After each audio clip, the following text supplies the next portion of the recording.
So I'm going to be talking about perfect awareness, which is the seventh limb of the Noble Eightfold Path. I use the word limb rather than stage because Bhante Sangharakshita, the founder of this tradition, the Triratna Buddhist order and community, uses the word limb.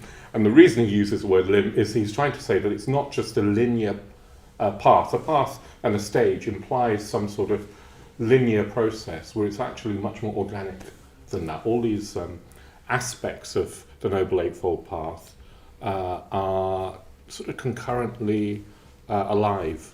At least that's the aim in our life. They sort of work together, they support each other.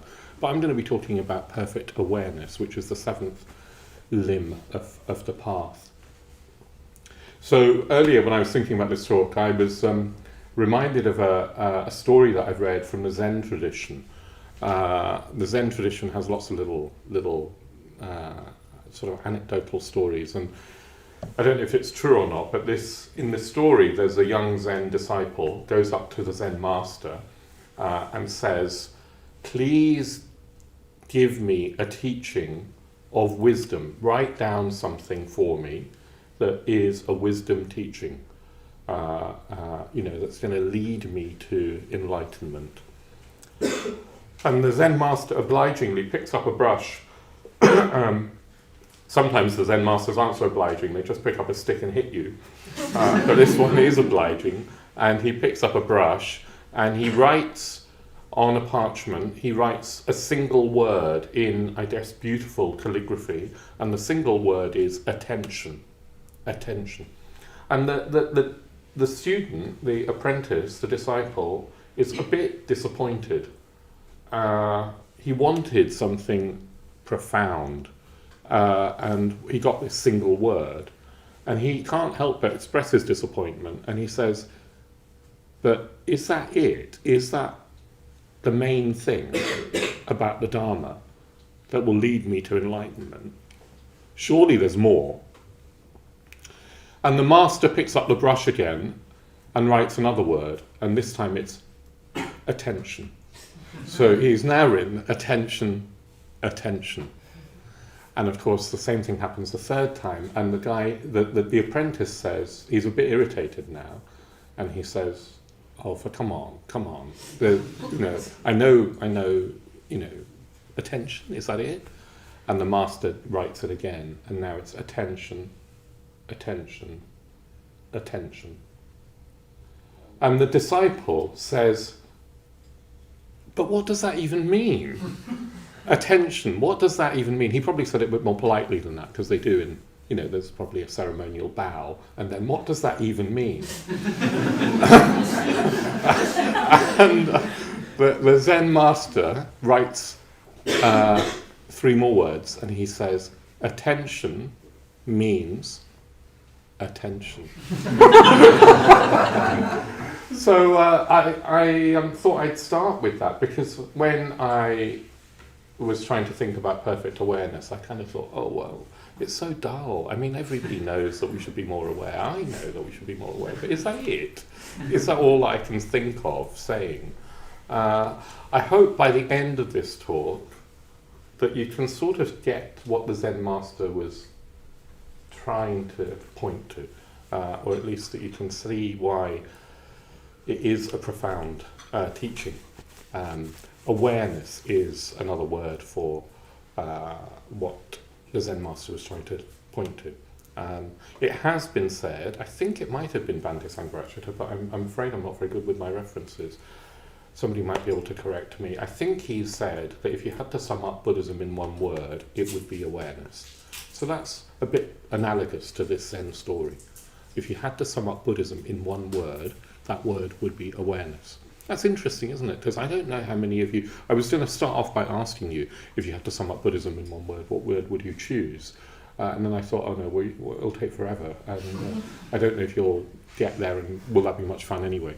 So I just thought I'd tell you, but I wonder if you would have chosen awareness. I don't think I would have chosen awareness when I came along to Buddhism. I don't know what I would have said, but I don't think it would have been awareness. But it is central. I mean, the word that translates Buddha. Buddha is a title, not a name. It's a title for the fully enlightened one, sort of personified enlightenment, represented by symbols, archetypal symbols, such as the one we've got on the shrine. But of course he was a human being as well, 2,500 years ago, wandering the plains of northern India. Buddha means awake. The word means awake. So again, we're in this realm of attention, awareness, awake. One who is awake is called a Buddha. So the implication, I think, from all of that is that us unenlightened ones, I'm not enlightened, us unenlightened ones are not awake. We're asleep. We're walking asleep. We're sleepwalking through life, through actually not just one life, but through lifetimes, according to the tradition. We sleepwalk our way through, we dream our way through. Because we're not awake, we don't pay attention. We are not aware. We're not aware of, well, I'm going to say actually what we're not aware of. We're not aware of a lot of things. Maitri Kumar in the tea break was just saying that, a weekend can slip by and you can think, oh, where did that go? He was saying that happened to him this weekend. That's because we're not aware. You, Maitri Kumar, were not aware this weekend. Because if we were aware, things would leave an impression on us. They would influence us in a more profound way. But unfortunately, I think what happens, and I include myself, much of the time I'm living on the surface of my experience with some awareness, but not very focused awareness, not very wholehearted awareness, not completely in it. I have to confess that, I was thinking about this talk this afternoon. I'd given myself some time to think about this talk this afternoon. I read what Bhante Sangharakshita had to say about perfect awareness. One of the things he had to say was, we live distracted lives. We're seldom wholehearted about it. And I was thinking, oh yes, very, very good. That's true. And then I was on YouTube, watching some distracting thing, while trying to write a talk on perfect awareness. I found myself. It's embarrassing. When Bhante wrote that talk, I think it was in the 1970s, and the anecdotes he gives are from that age. He talks about the telephone ringing and people picking it up. And he talks about the kettle boiling. It's very sweet. And you forget to turn the kettle off, and then you get steam everywhere. I mean, I don't know what age he was living in. That hasn't happened for decades. Probably you've never experienced a kettle being forgotten to turn off. But the point stands even more today, because I think there's even more room for distraction. Not room, there's always been room, but there's more means for us getting distracted. Screens are incredibly alluring. And I sort of work in my bedroom, and I've got 3 screens. I mean, one on my phone, I've got an iPad, and I've got an iMac on my desk. And they're like grasping, they're calling for my attention. They're sort of, it's like they're attention vampires. And I get sucked in.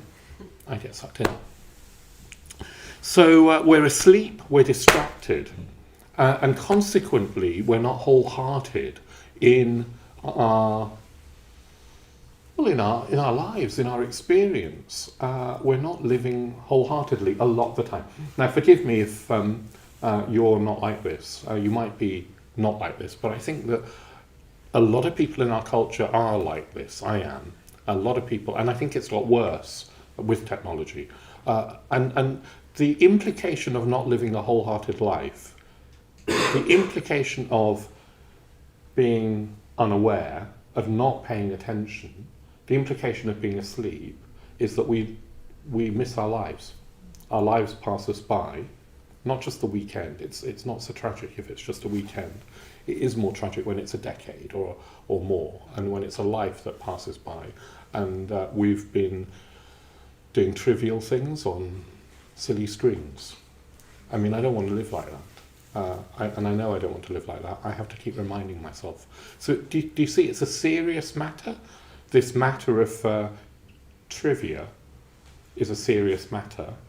But because it feels harmless, I mean, I was watching nothing harmful on YouTube.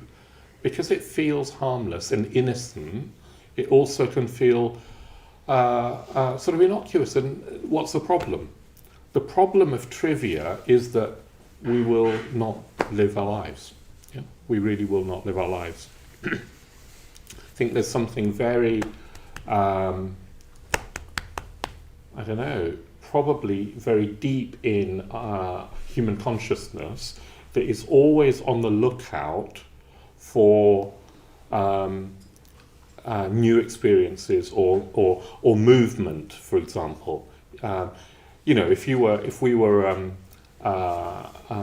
primitive human beings trying to survive, and there were mammoths and saber-toothed tigers and things, we'd have to be very attuned to danger, to movement, to stimulus. And I think that that's part of what's happening in our constant alertness to new stimulus. Do you see what I mean? But there are no saber-toothed tigers or mammoths. But the YouTube world, the Twitter world, the Instagram world is playing into those biological instincts. I think it's very, very deep. And they know what they're doing. They really do know what they're doing. I mean, the social media world, that technological world. But ultimately, of course, I can't blame technology. It is my responsibility to... This is fundamental to Buddhism. It is our responsibility, each of our responsibility, to live our lives and to choose how we respond with our minds. You know, what Buddhism says is, look, you can't control everything in life. Things will happen to us that we may not have wanted. Life will... It's not everything... A lot of life is not in our control. And Buddhism isn't trying to control life. What it is saying is that our response to what happens to us is our responsibility. Our mental response and our verbal response and our physical response to whatever situation happens is our responsibility. And what's more, we can, if we act with awareness, create conditions in our life that are likely to lead to happiness and fulfillment and connection and a sense of a life worth living. We can create those conditions. It's not that we can then guarantee that everything will go our way. It's not that. In a way, samsara does not work completely. That's why there's this path to enlightenment. But you can create conditions. To some degree you can influence your life, but it takes awareness and a certain, a certain sort of sobriety and wisdom to choose good conditions. Do you know what I mean? If I reach for a quick fix, say I'm feeling a bit down, say I'm feeling anxious or lonely or depressed or if I reach for the screen, or if I reach for something even more potent like alcohol or something even more damaging, I don't know, if I reach for those quick fixes, that becomes habitual and my life becomes more and more, dependent on things that I'm not really in charge of. Yeah? My mind is not really aware anymore. And I think that's what a lot of us... I don't know what it's like, actually. I don't have to work I sort of work around here now. I've just worked for our Buddhist order and movement for the last nearly 30 years. I don't know what it's like to be in an office or working in a school like Maitri Kumara. But I suspect that it's difficult for a lot of people. Their work is demanding. It's challenging. And the pressures, the economic pressures, means that I think what we do often is that we work really, really hard, we feel a lot of pressure, there's stress, and then we have a blowout when we can. I mean, that might not be that harmful, but it's not a particularly aware way of living. That's what I'm trying to say. And it, in a way, is inimical to the Buddha's teaching. It's inimical to that Zen master saying, attention, attention, attention. So what does Buddhism say we should become aware of? In a way, you could say everything. It's saying everything. Every little experience matters. But Sangharakshita, in his book on the Noble Eightfold Path and in his lecture on perfect awareness, sort of has 4 dimensions of awareness, 4 levels, you could say, of awareness that he enumerates that I think are a useful way of categorizing our experience. And I'm going to take you through them.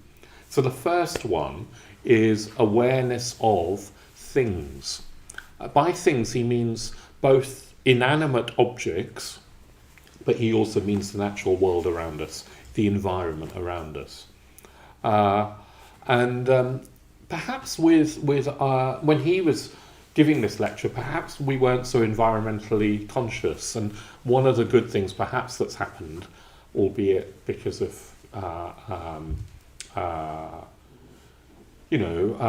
climate change that's happening, etc.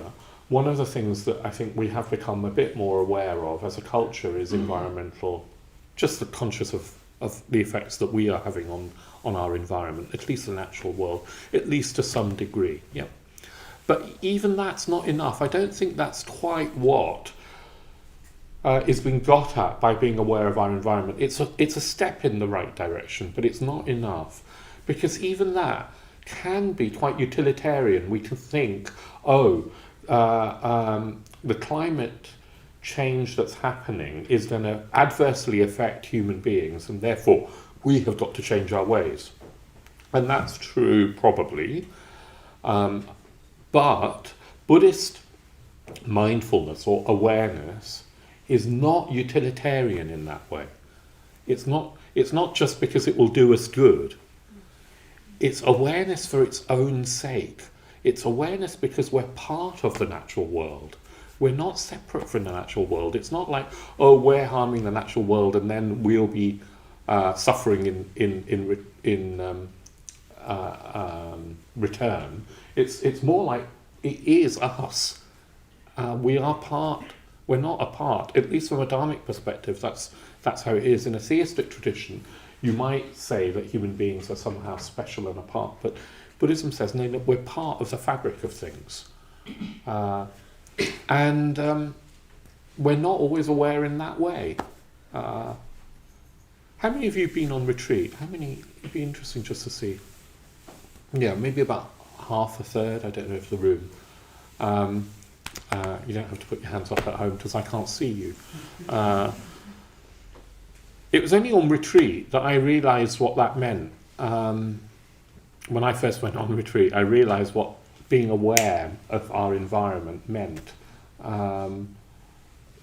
So I was about 27 or something, 28 maybe, when I went on my first retreat. And it was a winter retreat in Oxfordshire, and we were doing a normal kind of retreat program, and it was starting to have an effect, but it wasn't, what I'm trying to say, it wasn't a huge amount of meditation. On a retreat you do some periods of meditation, but there's also time to meet up with people, chat, go for walks, etc. It's quite a balanced life. It's not just a grueling schedule of sitting. So in a certain sense it's deceptive, and I was thinking, this is all right, it's fine. And then I went for a walk, or I just walked out somewhere, and I was stunned by what I saw. I mean, I was sort of stopped in my tracks by what I saw. It was a snowy day, there was snow, and the sun was shining, so it was beautiful, and the Oxfordshire countryside is beautiful. But I wasn't prepared in a way for the impact of what I saw, and what I saw was a tree. It was just a tree. It was bare tree in December. There was some snow on it. It was against like I was looking up at it against the sky. The sky was clear, and it was a tree. And I mean, it sounds sentimental, and I don't want to be sentimental. I just want to be honest and say it was stunning. It was absolutely beautiful, and it was completely ordinary. Yeah. I pass trees every day. As soon as I step out my door, even in Bethnal Green, there are trees, and I don't have that experience of being stunned because I'm not as aware. There's something about meditating, and particularly in the conditions of a retreat, which changes our level of awareness. And what we become alive to is, beauty for one thing, but I think it's more than just even beauty. It's the sort of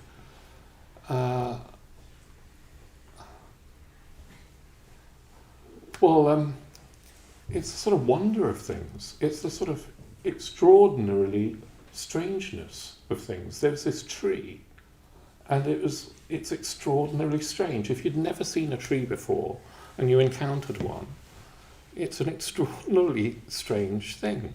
And there it is. It's sort of the wonder. I can't sort of say any more than that. There's a sort of magic to it. I've just come off a week at Vajrasana Retreat Centre. I was there last week, and mostly it was sort of grey and cloudy, but occasionally there were clear nights. And you come out and you look at the stars, and there is something glorious about just being alive. And part of this, you're part of it, I'm part of this. It's not just like we've been plonked into some sort of, on Earth, and that we're not somehow, we're connected. There's something going on. When you look at the stars, that starlight connects us. Do you see what I mean? The stars are emitting light that's then entering us. There's something miraculous about being aware, about being alive, about being conscious. And we miss that. So awareness of things, this first level, is potentially magical. And it doesn't have to even just be the natural world. I can remember a year or two after, about actually even less than a year, I moved into a community. I still live in a community above the centre here with Maitri Kumar and others. And I remember we meditate here. I don't actually do this every day now, or most days, or any days really, but we used to meditate in the shrine room here in the morning at 7 o'clock. I meditate in my room on my own. And I can remember going upstairs into the kitchen, and I mean, anyway, I was on my own in the kitchen, and there was a spice rack with spices in, and it was the most beautiful thing I'd ever seen. And of course it was just an ordinary spice rack, but for a while I was still in that meditative state, and what happens is you see things in that meditative state as an artist would see things. You don't just see things from a utilitarian purpose. It's not just that it's turmeric and cayenne pepper. It's colour and form, and they're juxtaposed against each other. And an artist would see things with the eye of beauty. Do you see? And meditative awareness introduces you to that way of seeing. I can remember a while back, me and Maitreya Bandhu went on a sort of pilgrimage to Aix-en-Provence, to Cézanne's studio. Cézanne used to live in Aix, and he painted many of his paintings just in the environment of Aix, but he has his studio there. Unfortunately, the studio is still pretty much intact. Well, it's intact, and it's a beautifully displayed thing. And I don't know if you went to the Cézanne exhibition at the Tate, but there are some of the most magnificent examples of modern art, I think, in Cézanne's work. And in this studio, are all the bits and bobs that he painted in his still lives. So you've got, I don't know, there were bits of fruit, the bits of cloth, like a tablecloth, kind of, well, just a cloth. There's like a wine bottle, a ginger jar, various things that Cézanne used again and again and again. And they're there in the studio. There's also one of these big screens which is having a continuous slideshow of his paintings, sort of while you're walking around the studio. And I looked at some of these objects, well, all of these objects, and they are not worth, you wouldn't look at them in a bric-a-brac shop. An empty wine bottle, a jar, they're nothing. They're just literally not worth looking at, is what I thought. And then you see the image of the painting on the screen, and he has transformed them. They're still recognizable. It's still the jar that you're looking at. He's transformed them into something magnificent, I would say something sacred. He's transformed these objects with the eye and with the talent, but with the eye of an artist. He's seen something in ordinary things. So that's what I think Sangharakshita is getting at in this first level of awareness.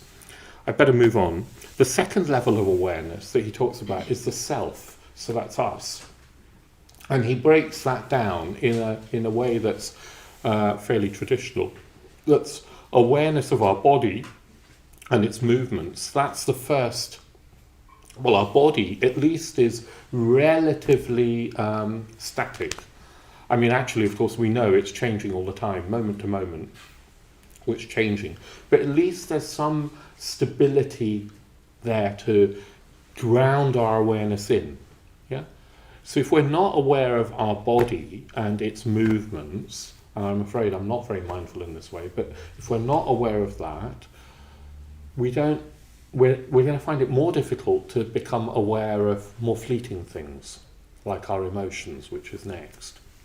Bhante himself was extraordinarily mindful. When you went to see him, when I would go and see him, he would sort of, well, the last few times I went to see him, he wasn't very well, and he wouldn't get up out of his armchair.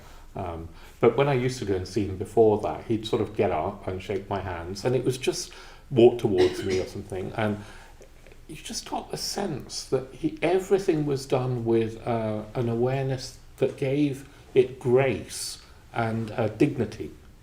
Some people naturally have that. Well, I think he had that. I mean, through practice, probably. Mindfulness of the body.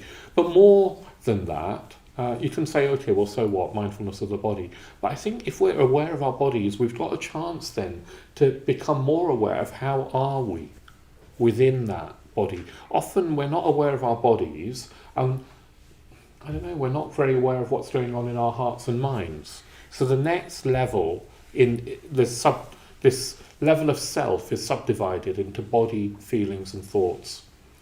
And the next sub-level is feelings, and by feelings he means feelings and emotions. How are we? What's going on for us now? And many of us are chronically unaware of what's going on. Typically, and you'll have to excuse me, the men in the room, stereotypically men just don't know what's going on for them emotionally. And they just, live their lives, and they don't know what they're feeling. Now, in a sense, that's, you might be able to get away with that as long as we act ethically. But the trouble with not knowing what we're feeling is that our actions then come from that unawareness. Yeah.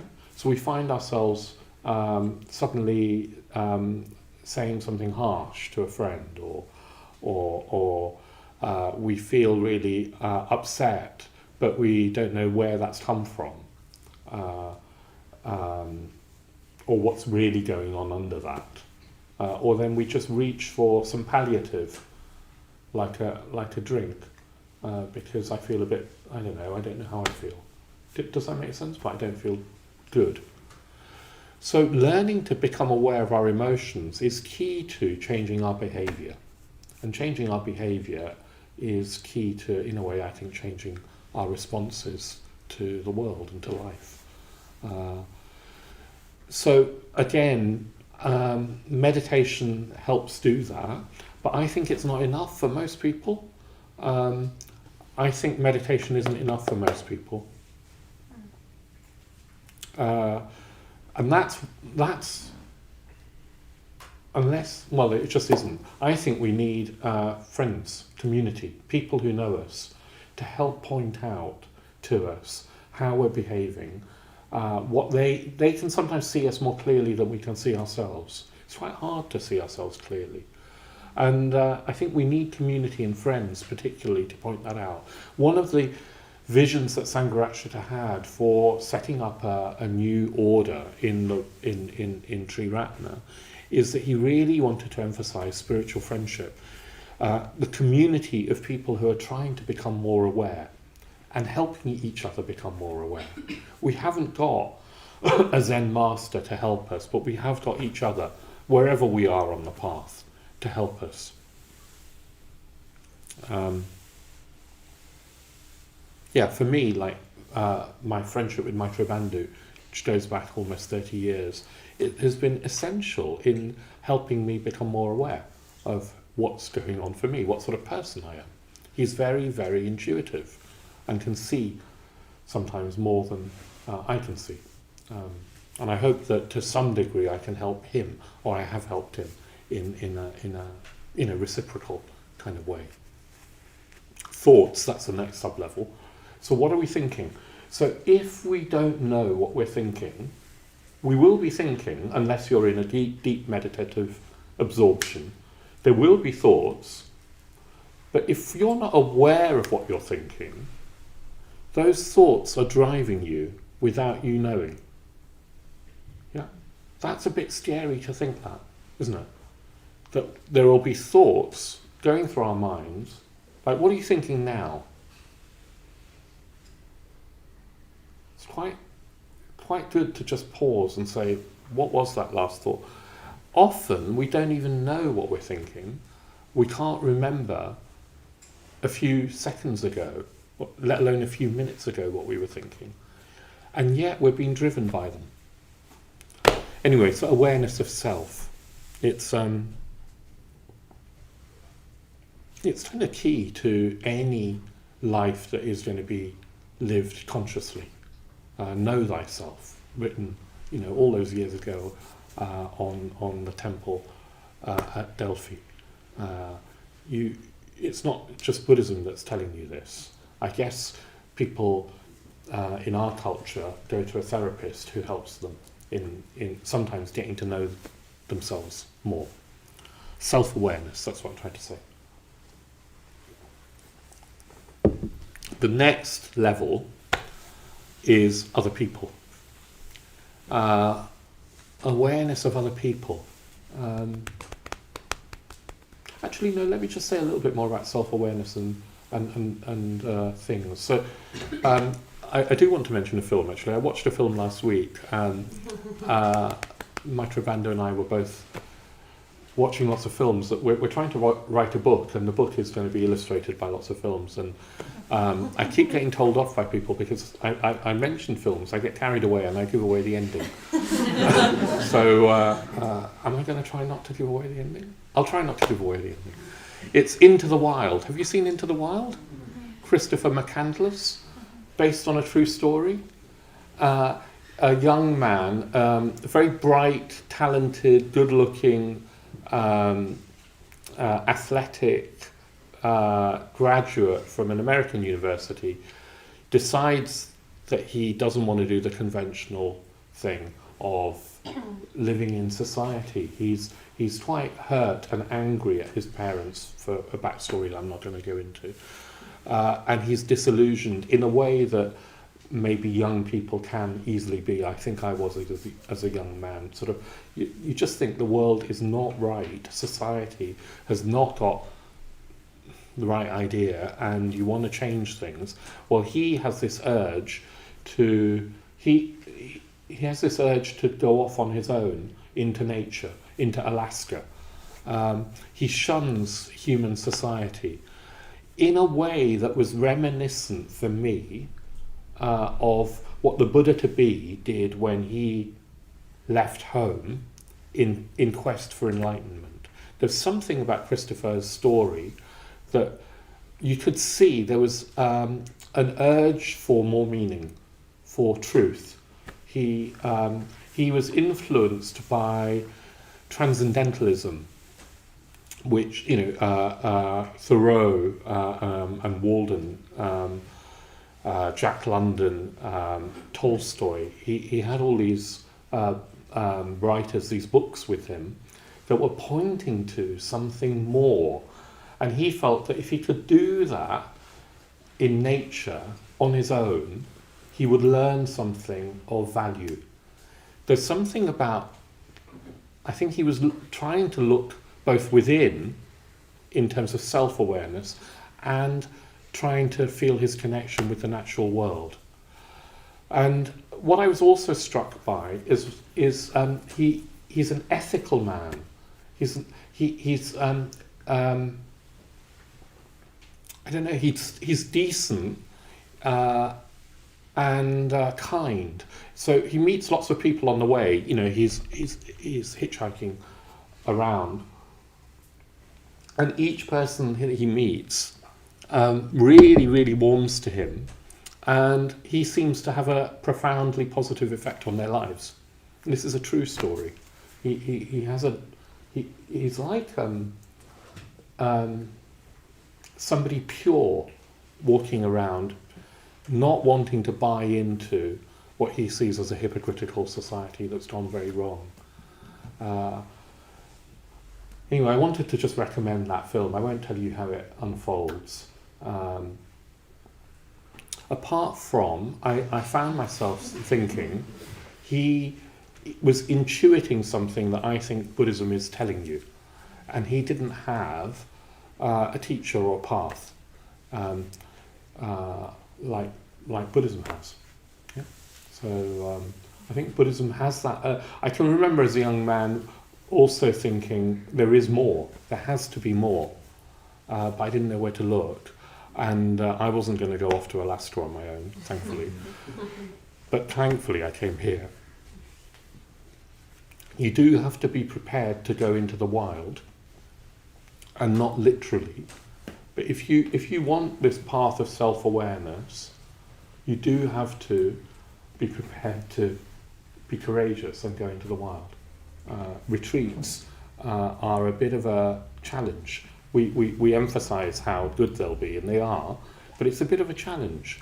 You will put away all your screens, all your distractions, all your comforts, and you'll be confronting your own mind.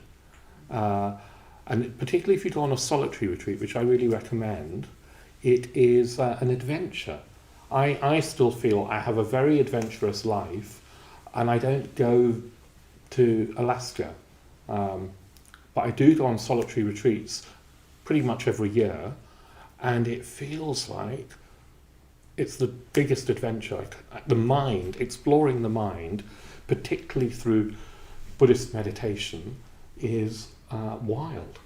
It really is. It's anyway, I just wanted to... But other people is the next level. And what Bhante means, and I won't say very much about this, other people, he means, look, people are, as it were, centres of awareness in themselves. They're not just objects, and often, particularly in London, we treat people as physical objects that are either in our way or that we are attracted to and want in our way more.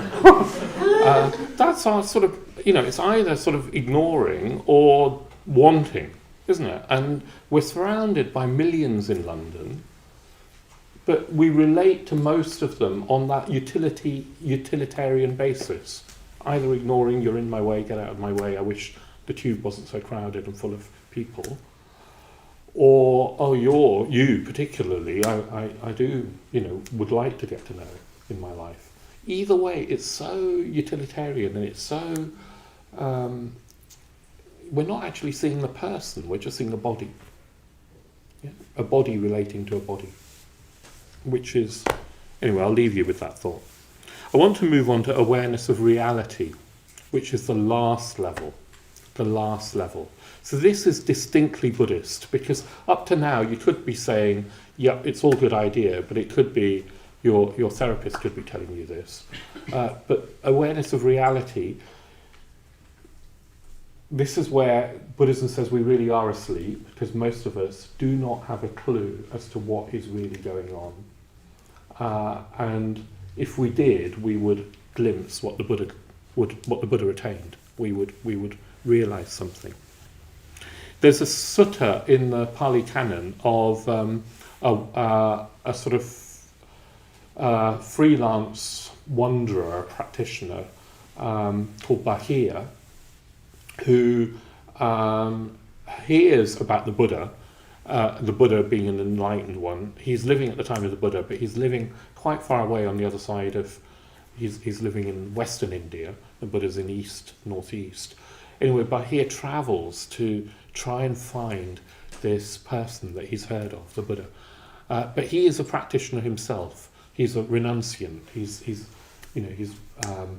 trying to meditate, trying to gain enlightenment. He's been trying for years. He hears of the Buddha. He meets the Buddha eventually. He finds the Buddha. The Buddha is on his alms round. And Bahia, finally, somebody says that's the Buddha, and Bahia just goes up to him and says, tell me the truth about reality. And the Buddha had a sort of, I guess a sort of protocol, a tradition, that he wouldn't speak when he was on his arms round. That wasn't the time. And he said, Bahia, this is not the time to, ask me. And Bahia is really insistent. He says, tell me, what is the truth? He wants to know the nature of reality. And he asked 3 times, and the Buddha also had a tradition that if somebody asked him 3 times, he would always reply. And he says something like, Bahia, in the seen, only the seen. In the heard, only the heard. In the cognized, only the cognized. In the seen, only the seen. In the heard, only the heard. In the cognized, only the cognized. He goes on to say a little bit more. And Bahia gets it. It's like this young Zen apprentice who, was told, attention, attention, attention. He didn't get it. Bahia gets it. The Buddha's rather cryptic remark, this is the truth. In the seen, only the seen. In the heard, only the heard. In the cognized, only the cognized. Bahia gets it, and he becomes enlightened on the spot. He gets what the Buddha's talking about. So what is the Buddha talking about?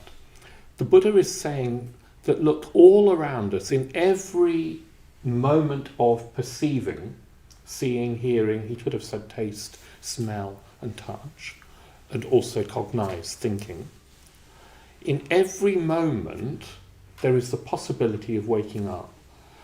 If we didn't misinterpret our experience, but in every moment, we misinterpret what is going on. We get it wrong and we stay asleep. So what is the misinterpretation?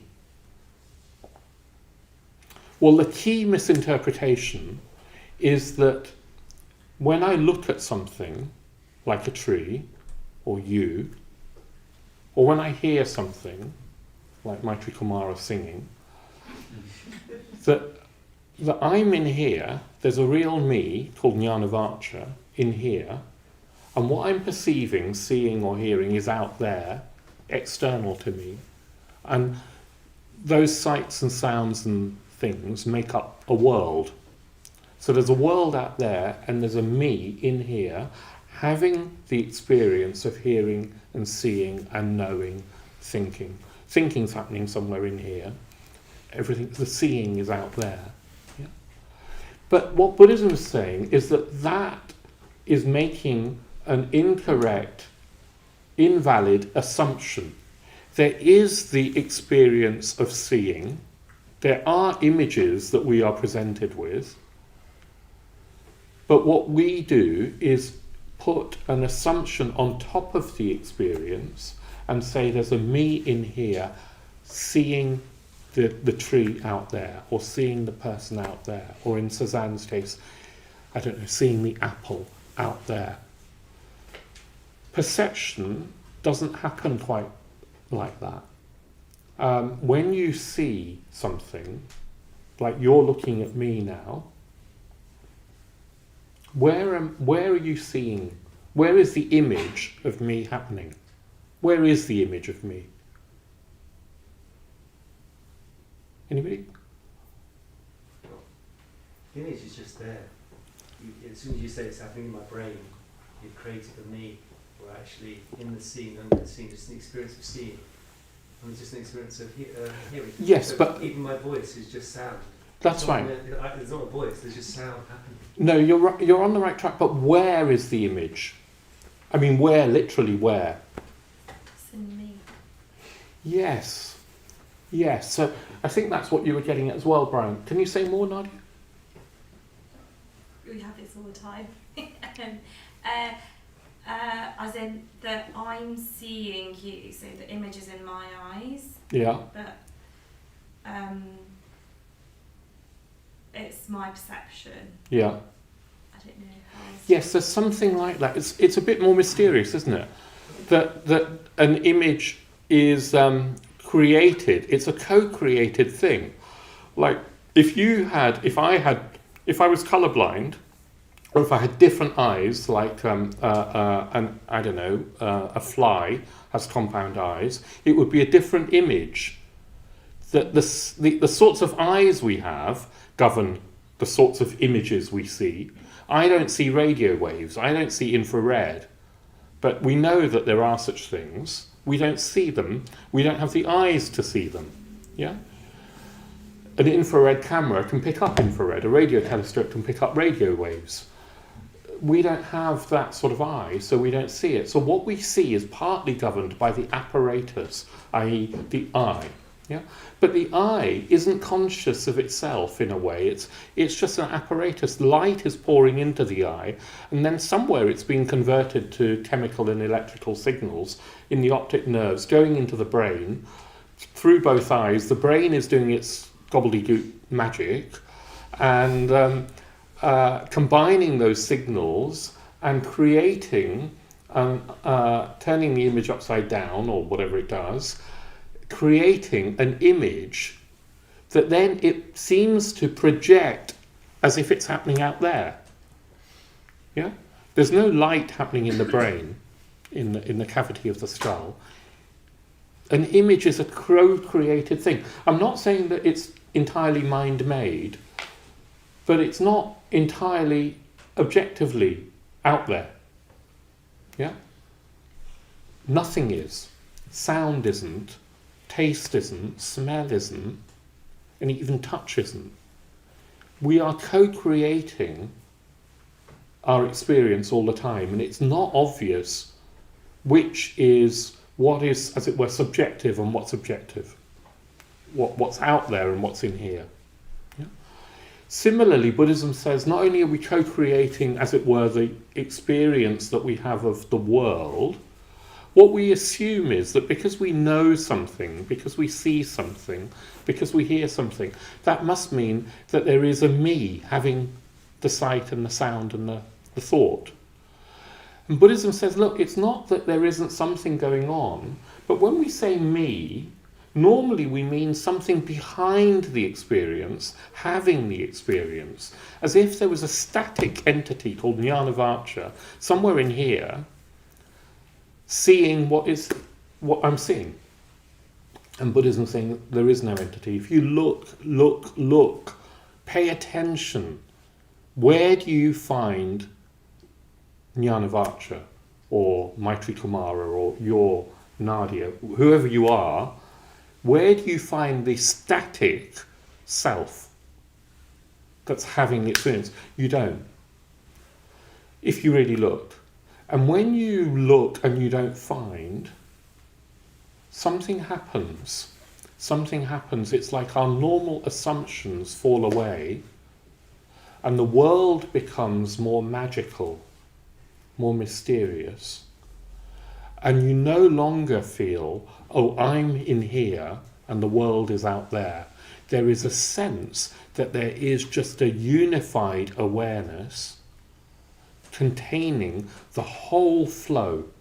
And there is just an interconnected flow that we are calling the universe, and we are part of it. We're part of that. This abstracting ourselves out and saying, I'm in here, is not only not true, it's the cause of all our suffering. It's the cause of all our suffering.